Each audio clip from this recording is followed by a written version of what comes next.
Arise, O Lord, for the ark of the covenant is risen. Beloved, we are back again, and I want to thank you for availing yourself as an instrument that God can use to rescue his investment on earth. When God created this earth, or if you like, the world or the universe, before he even did that, he had an intention. And he made his intention clear. He said, let us make man in our own image and likeness. You might not believe it, but that is the truth. Don't wait to die before you believe it, because it will be too late for you. God's intention before we were created was that we must have his image and likeness, and then we must have dominion over this earth. The question is, do we have dominion on this earth? Do we display the nature and the character of God? That is, do we display the image and likeness of God? The answer is no. Look at the behaviors we have. Even people in authority, look at the behaviors they behave. To tell lies is never the likeness and image of God. So how can a man be telling lies? How can a man see white like this and then he insists, or she will insist, that it is black? How? That is the image and likeness of the devil. Whoever tells lies, it doesn't matter who you are. It doesn't matter the position you have. You are a devil and a devil's son or daughter because you tell lies. Look at grown-ups.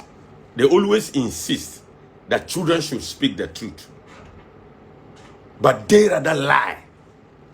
And sometimes their children are able to catch them. They say, Daddy, you said we shouldn't lie and you are lying. That is perfect. You are a disgrace. You are a big shame as an adult who lies. When the thing is white, you say it's black. It's sad. So this is the reason why God is looking for some people. When he said to the prophet Ezekiel, I sought for a man to stand in the gap. Ezekiel 22:30. Why? Because we are messing up, and if God does not find somebody to stand in the gap, God would destroy all of us. That's what the scripture said. He said, I've sought for a man to stand in the gap so that I will not destroy the land. But I found none.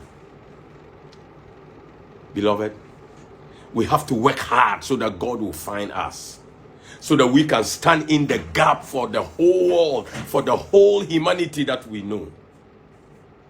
We have to work hard. That is why I am working hard, even when I'm tired. Sometimes I go to bed 3 a.m. and I have to wake up 4:30 to get ready for this commanding of the morning at 5.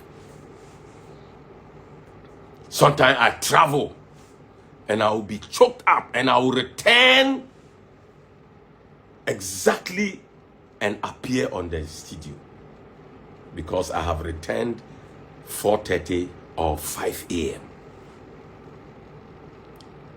Driving hours the whole day. Why am I doing this? Because I want to make sure God finds me. God finds you and I, so that he won't destroy all of us.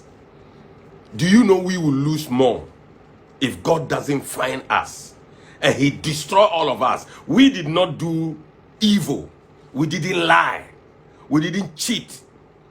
We didn't rob, corrupt, mismanage. We didn't do those things.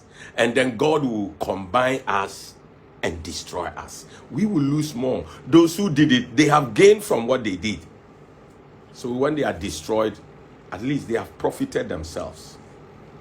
That is why you and I must be more committed than we are doing now. Some of you have just decided that, oh, every time this is what I'll send to support prophet. No.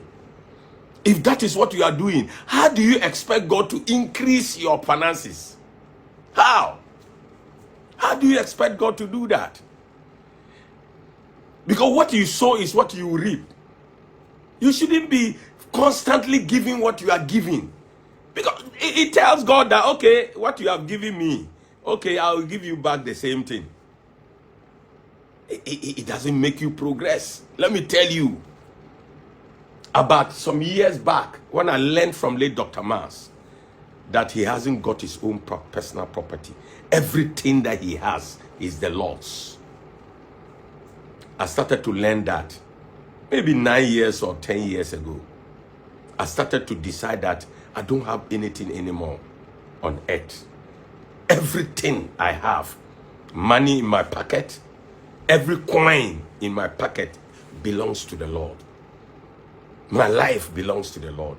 That is when I began to see a level of prosperity in my life. What doesn't belong to me, God will let it come to me. Hey. What I did not expect, God will let it happen. When I have not even asked,